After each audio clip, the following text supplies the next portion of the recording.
Bismillahirrahmanirrahim. Alhamdulillahirabbil alamin. Wa bihi nasta'in ala umuri dunya waddin. Wassalatu wassalamu ala sayyidina Muhammadin wa ala alihi wa sahbihi ajma'in. La haula wa la quwwata illa billahil aliyyil azim. Rabbi shrah li sadri wa yassir li amri wahlul 'uqdatam min lisani yafqahu qawli. Subhanaka la ilma lana illa ma 'allamtana innaka antal alimul hakim. Al-Mukarramun para ahli, para ulama, para kiai, para habaib yang senantiasa kita taati segala perkara yang Allah laksanakannya. Yang kami muliakan pengurus akhir serta imam rawatib mushola al-khair, Bapak Ibu yang kami muliakan, marilah kita selalu memanjatkan puja dan puji syukur kita kehadirat Allah Subhanahu wa taala.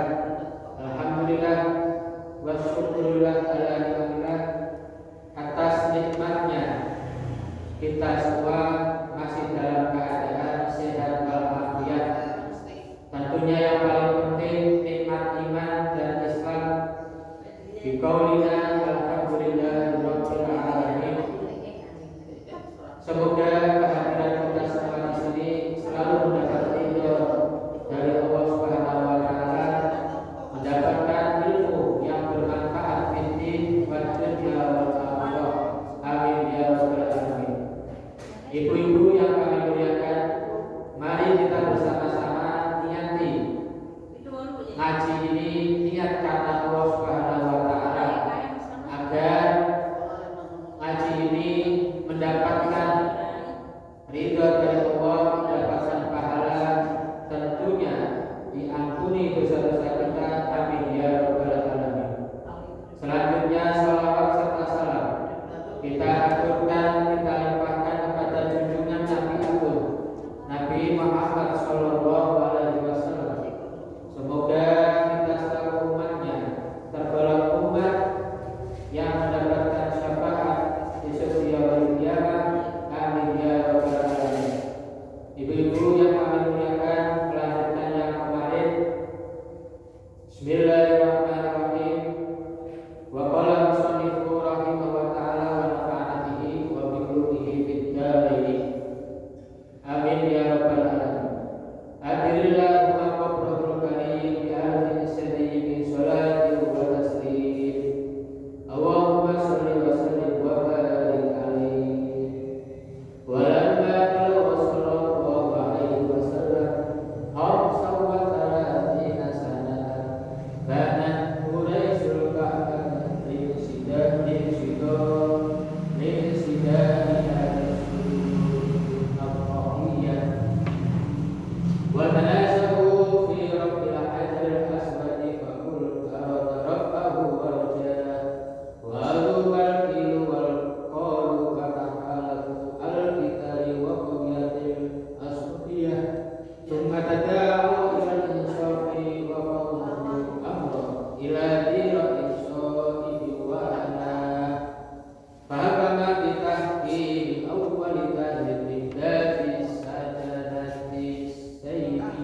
linsidaiha krana rusake Ka'bah bisuyuri kelawan pira-pira badil al-afqiyati kang bangsa wa tanazzalu lan padha rerungan sapa wong Quraisy wa tanazzalu lan padha rebutan sapa wong Quraisy rafil ajari ing dalem ngangkat gawa watu hajar al-aswadi kang ireng Bakulun mangko utawi sekabehane sapa wong Quraisy aroda iku ngarepake sapa kulun rafahu ing ngangkat hajar aswad waraja lan tegese ngarepake sapa kul hu ing ngangkat.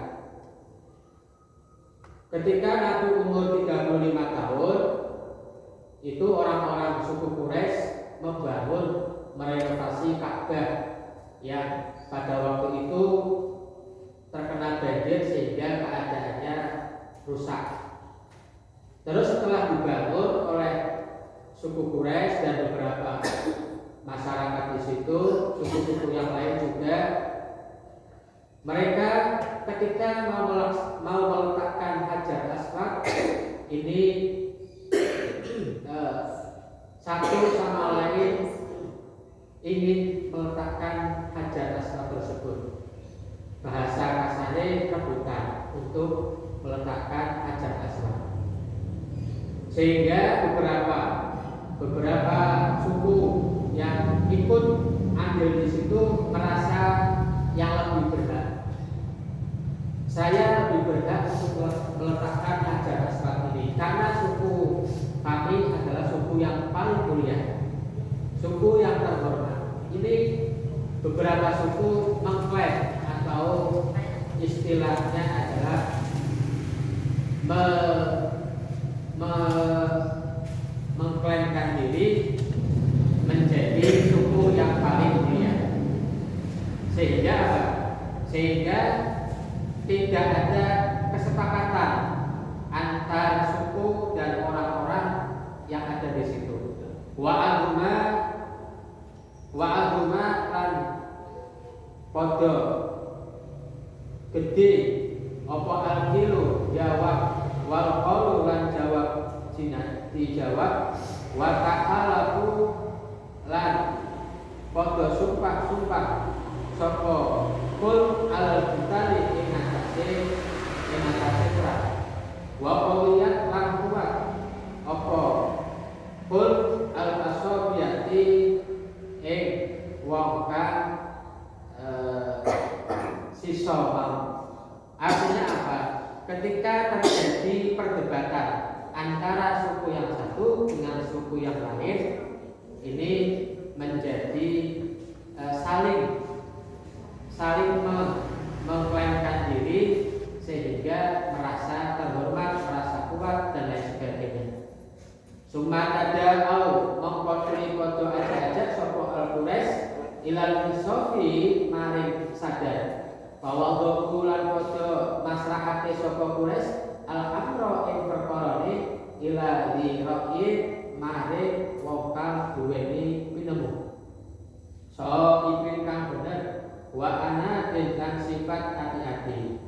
Terus suku Quraisy akhirnya apa? Akhirnya memberikan satu pengingat-ingat bahwa apa yang kita lakukan, ya, memberikan satu gambaran kepada orang-orang yang ada di situ bahwa kami di sini, kita semua di sini adalah semuanya orang terhormat. Jadi semuanya orang yang mulia. Jadi jangan rebutan untuk meletakkan hajar aswad. Jangan sampai di antara kita dengan perkara hanya meletakkan hajar aswad kita menjadi pecah belah bahkan sampai peperangan. Ini suku Quraisy menyadarkan orang-orang yang ada di situ.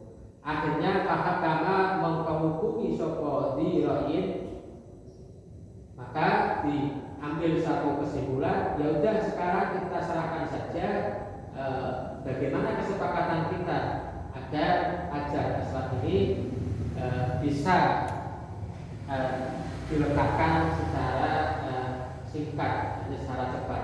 Bitak ini awalin lawan putusan ingkang kawitane. Dahilin wong kang mlebu min babis sadanati saking lawane kabeh.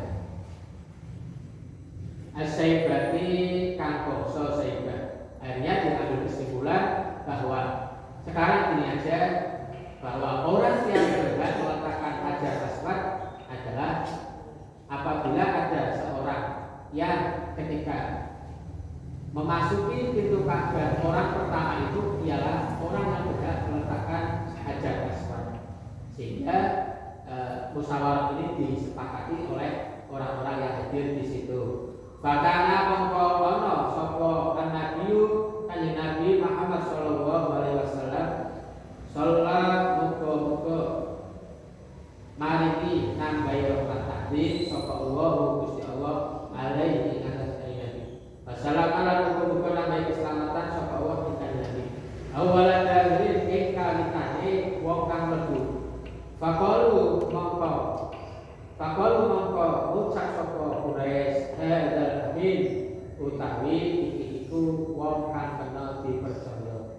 Wa kuluna utawi ingsun sekabehane iku nakbalu nerima napa sapa kita hu ing hadzal amin panardohu lan ridho sapa kita hu ing hal.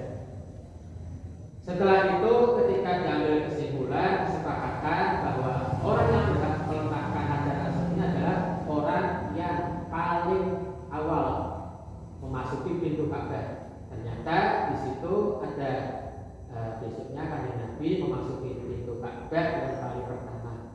Sehingga orang-orang pada melihat ini dia orangnya halal amin, inilah orang yang bisa dipercaya untuk melakukan peletakan hajar aswad.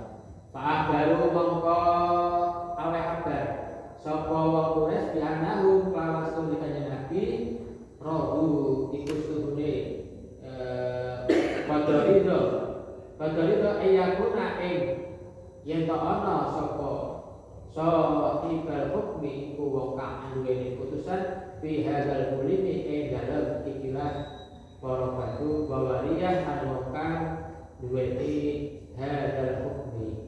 Terus Nabi diberi kabar bahwa oleh orang Quraisy bahwa Nabi untuk meletakkan hajar aswad. Bahwa doa mongko nyelehake sapa kanjeng Nabi nyelehake al-hajaro ing hajar aswad fi saubin ing dalem dodot ing dalem keju. Tuma amara mongko nuli perintah sapa Nabi antar fa'a ing yen padha ngangkat hu ing saub sapa qabalu ing sakabehane qabilah jami'an ya sakabehane ila murtaqa maring panggonane hajar aswad. Nabi Muhammad dipasrahi untuk melaksanakan meletakkan hajar aswad tidak egois. Artinya apa? Nabi memerintahkan kepada semua suku yang hadir di situ hajar aswad diletakkan memakai kain, sebuah kain. Nah, orang-orang yang di situ untuk memegang kain semua, memegang kainnya diangkat nganggo baju, nganggo kain, sehingga bareng-bareng ngangkatnya. Walaupun yang dipasrai itu Nabi Muhammad, tapi Nabi Muhammad mempunyai sifat tidak egois. Dilibatkan semua untuk mengangkat hajar aswad, sehingga mengangkat ini dengan memegang semua kainnya. Warafa'u mongko ngangkat, jadi warafa'u mongko ngangkat sapa jariru kobali hu ing al hajar aswad ila maqarrihi maring panggonane tetepi saking pucuke mengkoro-mengkoro Ka'bah al-banina kang dibangun wa wa'a lan ngelehake sapa kanjeng Nabi ing hajar aswad sallallahu alaihi wasallam biyadihi lawan asbane kanjeng Nabi asyarifati kang mulya fi maudhi'il an ing dalem sak dibangun Ka'bah ing Hajar Aswad. Artinya apa? Ketika mau diletakkan di tempatnya Hajar Aswad, lalu dipegang oleh Nabi Muhammad, diletakkan di tempat Ka'bah. Maka ini adalah suatu kemuliaan bagi Nabi Muhammad. Adillahu aqrarul karim la lisani sholati wa taslim walamma kamula lan ing dalem sumangsane wis sempurna lahu kadhe kanjeng Nabi sallallahu alaihi wasallam sempurna agama apa 40 apane sanatan taune ala au fakir akwali ing atase luwe mufakate pira-pira lidawil aliyati kadhe waka padha duwe ilmu bahasa mongko putus ing kanjeng Nabi sapa Allah Gusti Allah taala alaihi mahabbullah lil alamina mare wa ala kabeh basiran alaihi hubungan wa nadhiran lan ajen sedene.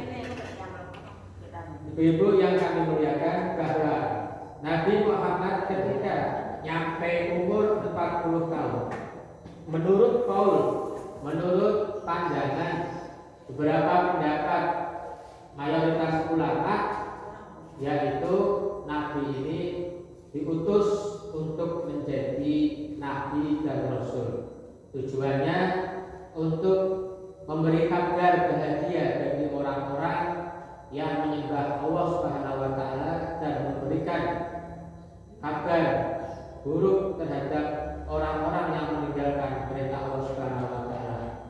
Artinya apa? Artinya umur 40 tahun ini mulai Nabi di wisuda ataupun dinobatkan untuk menjadi Nabi dan Rasul. Ceritanya bagaimana? Nabi Muhammad ketika menerima wahyu itu di Gua Hira. Di Gua Hira. Tapi sebelum menerima wahyu di Gua Hira ini, Nabi selama 6 bulan ini diberi kabar lewat mimpi. Jadi selama jangka 6 bulan ini, Nabi ini selalu bermimpi bahwa Nabi ini di Gua Hira dan diberi wahyu oleh malaikat Jibril. Ini sebelum diangkat menjadi Nabi, ini sudah diberi pengingat, diberi gambaran melalui mimpi. Nah pada waktu itu Nabi ini selalu mimpi. Apabila malamnya mimpi, paginya selalu menjadi kenyataan sesuai dengan apa yang dimimpikan tadi malam. Nabi Muhammad ini tidak langsung masuk ke Gua Hira. Jadi sebelumnya Nabi sebelum umur 40 tahun sudah memasuki Gua Hira ini, selama akhirnya bertahun-tahun, sebulan sekali masuk. Ya, di situ melakukan tafakur, menyendiri untuk menenangkan hati dan juga tafakur kepada Allah Subhanahu wa taala. Sebulan lagi, ke situ lagi. Yang bulan ini Gua Hira. Berapa hari di situ. Nah, makanya kenapa Nabi kok menerima wahyunya di Gua Hira, kok tidak di masjid? Karena kalau di gua itu suasananya beda dengan masjid. Kalau di gua itu suasananya adalah hening, sepi, ya. Sehingga pikiran dan hati itu bisa terfokus maupun khusyuk. Beda kalau masjid, tentunya mesti ada orang yang lewat atau bahkan yang ada di masjid. Maka yang disampaikan oleh beberapa pendapat yang masyhur bahwa Nabi ketika dinobatkan sebagai Nabi, sebagai Rasul utusan Allah, itu umur 40 tahun kurang lebihnya. Nabi ini kan menerima wahyu itu pada bulan Ramadan. Pada bulan Ramadan. Kalau dihitung secara umur bahwa Nabi ini lahir bulan Rabiul Awal. Rabiul Awal ke bulan Ramadan, maka terpaut beberapa bulan. Sehingga secara hitungan matematika itu ada yang mengatakan kurang dari umur 40 tahun. Karena Nabi ini lahir Rabiul Awal. Sementara wahyu yang pertama ini turun pada bulan Ramadan. Sehingga ada jarak. Maka 40 tahunnya itu ada yang berpendapat itu kurang. Ada yang berpendapat itu lebih 40 tahunnya.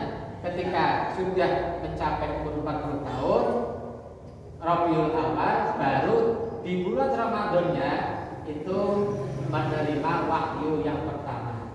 Ini hanya sekedar hitung-hitungan ya 40 tahunnya tidak pas ataupun kurang sedikit ataupun lebih sedikit. Ini cuma ancar-ancarnya saja. Ibu yang kami muliakan, sehingga Nabi ketika itu mau diberi wahyu sudah diberi petunjuk lewat mimpinya agar apa? Agar tidak kaget, tidak kaget. Nabi itu kalau mau diberi wahyu itu ditunjukkan lewat mimpi dahulu. Seperti contoh misalkan Nabi Ibrahim. Nabi Ibrahim itu mau menyembelih Nabi Ismail itu lewat mimpi dulu. Mimpi diperintahkan untuk menyembelih Nabi Ismail. Nabi Ibrahim paginya merenung, terus malamnya mimpi lagi. Terus ditanyakan kepada putranya yang bernama Ismail, Ismail bagaimana ini tadi malam Bapak mimpi untuk diperintahkan menyembelih kamu. Terus Ismail menjawab, laksanakan saja kalau itu perintah dari Allah Subhanahu wa taala. Lah, bentuk mimpi tersebut merupakan wahyu ya. Jadi kalau terhadap Nabi, mimpi itu langsung dari Allah Subhanahu wa taala. Hingga Nabi Muhammad itu diberi gambaran bahwa nanti akan menerima wahyu di Gua Hira. Akhirnya tepat pada sekitar umur 40 tahun Nabi ini ketika bertafakur di Gua Hira didatangi oleh malaikat Jibril dengan menyerupai seorang laki-laki sing kudus nganggone putih-putih wangi. Jadi malaikat Jibril ini tidak menampakkan rupa aslinya, wujud aslinya. Lah Nabi Muhammad ketika waktu itu kaget, karena di dalam gua tidak ada siapa-siapa kok moro-moro ana wong sing moro-moro mlebu assalamualaikum. Akhirnya teko Nabi Muhammad disikap. Terus diomongi Iqra ya Muhammad, bacalah ya Muhammad. Nabi jawab, ma ana biqari, saya tidak bisa membaca. Kan Nabi tidak bisa membaca dan tidak bisa menulis. Terus malaikat Jibril bilang lagi, Iqra ya Muhammad, baca ya Muhammad. Jawab lagi, ma ana biqari, saya tidak bisa membaca. Malaikat Jibril dipeluk erat lagi nabinya. Iqra ya Muhammad. Ma'ana biqari, saya tidak bisa membaca. Akhirnya malaikat Jibril ini membacakan surat Al-Alaq. Iqra bismi rabbikal ladzi khalaq. Khalaqal insana min 'alaq. Iqra wa rabbukal akramul ladzi 'allama bil qalam. 'Allamal insana ma lam ya'lam. Ayat 1 sampai 5. Akhirnya Nabi menirukan. Ini wahyu yang pertama yang diturunkan oleh Allah melalui malaikat Jibril, dinobatkan untuk menjadi nabi. Dan terus Nabi Muhammad pulang. Nabi Muhammad pulang, perasaannya masih masih aja takut ya. Takut pulang mencari istrinya, ya Khadijah, ada apa, suamiku ada apa, aku kemuli. Akhirnya di dalam di kasur dikemuli Nabi terima. Dan ketika itu beberapa hari kemudian Nabi masih aja perasaan terbawa oleh kejadian yang tadi malam didatangi oleh seorang laki-laki, diceritakan oleh Khadijah. Oh begitu. Khadijah paham bahwa ini adalah dari malaikat Jibril, wahyu yang disampaikan melalui malaikat Jibril. Terus beberapa hari kemudian Nabi masih di kamar dengan tidur terus berselimutan. Malaikat Jibril terus datang lagi melalui mimpi bahwa Nabi Muhammad nanti akan dinobatkan sebagai Rasul. Wahyu yang kedua, surat Al-Mudaththir ini dinobatkan menjadi Rasul. Kalau yang pertama itu menjadi Nabi, wahyu yang kedua ini menjadi Rasul. Terus Nabi Muhammad ke Gua Hira lagi. Ke Gua Hira, di situ ditemui oleh malaikat Jibril lagi, bentuknya lain. Bentuknya adalah bentuk asli dari malaikat Jibril. Dari ujung pucuk dunia sampai ujung baratnya bumi ini gede malaikat bumi sih. Akhirnya Nabi ini diberi wahyu dan dinobatkan sebagai Rasul. Nabi Muhammad, kamu sudah menjadi Rasul, maka sampaikan kabar ini kepada orang-orang bahwa kamu menjadi Rasul dan Nabi. Itu disampaikan bahwa menyembah berhala itu bukan perkara yang dibenarkan oleh syariat Islam. Menyembah hanya kepada Allah Subhanahu wa Ta'ala. Memberikan kabar baik kepada orang-orang yang beribadah kepada Allah dan memberikan kabar buruk kepada orang-orang yang menyekutukan Allah Subhanahu wa Ta'ala. Akhirnya Nabi pulang masih ketakutan, perasaannya terbawa. Ketika pulang kemulang meneh. Terus malaikat Jibril datang lagi ke rumahnya. Ya ayyuhal mudaththir, qum fa'anzir. Hei wong sing kemulan, qum fa'anzir, bangunlah. Kanjeng Nabi yang diberi khitab, yang diajak bicara. Hei wong sing kemulan, bangun wa'anzir. Berikan kabar kepada orang-orang bahwa kamu sekarang sudah menjadi Rasul. Akhirnya paginya diceritakan oleh Khadijah. Akhirnya bahwa Khadijah beriman kepada Nabi, bahwa saya sekarang beriman kepada Allah Subhanahu wa Ta'ala, beriman kepada Muhammad, bahwa Muhammad adalah utusan Allah, Rasulullah. Syahadat akhirnya Siti Khadijah. Orang yang pertama, perempuan dari orang dewasa itu yang pertama kali beriman adalah Siti Khadijah. Akhirnya Siti Khadijah mengajak Nabi kepada pamannya yang bernama Saraqah, bin Nawfal, untuk bercerita. Akhirnya Nabi dan Siti Khadijah diceritakanlah persoalan tadi malam, terus kemarin ditemui oleh malaikat Jibril, disampaikan. Terus Saraqah juga beriman. Karena Saraqah ini adalah pendeta, orang yang ahli kitab, termasuk pamannya Khadijah, ahli kitab, sehingga dia tahu di dalam kitab tersebut diterangkan bahwa akan ada nabi akhir zaman yang akan menerima wahyu yang bernama Muhammad. Akhirnya ini betul-betul terbukti, sehingga Saraqah ini beriman kepada Allah dan Rasulullah Muhammad SAW. Sehingga dalam pendapat para ulama, selanjutnya orang yang kedua yang beriman itu adalah pamannya Khadijah,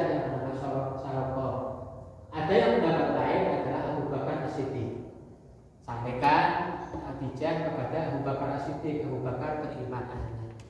Nah ketika itu Ali yang masih kecil umur 10 tahun itu mendengar Khadijah bersyahadat, Ali itu juga ikut bersyahadat. Dari golongan anak kecil itu yang pertama beriman adalah Sayyidina Ali bin Abi Thalib karramallahu wajhah. Karena Ali itu sejak kecil itu tinggalnya bersama Nabi. Sebagai balas jasa Nabi ketika masih kecil di rumah oleh Abu Thalib pamannya. Abu Thalib kan anaknya banyak.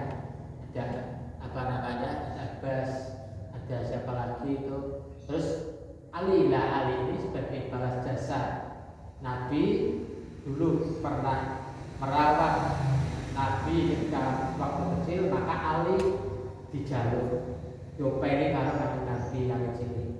Sehingga Ali ini di pusara tempat tinggalnya bersama Nabi dan Khadijah.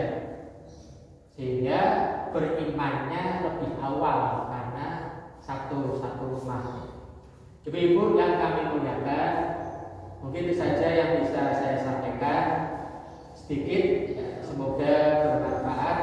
Tentunya kita berharap sama Allah Subhanahu wa taala semoga ngaji ini diberi bersamaan dengan turunnya rahmat, turunnya hidayah, turunnya inayah Allah Subhanahu wa taala kepada kita semua.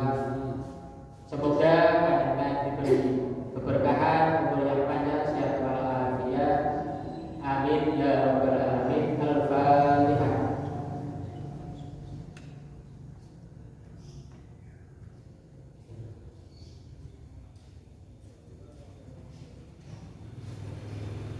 A'udzubillahi minasyaitonir rajim. Bismillahirrahmanirrahim.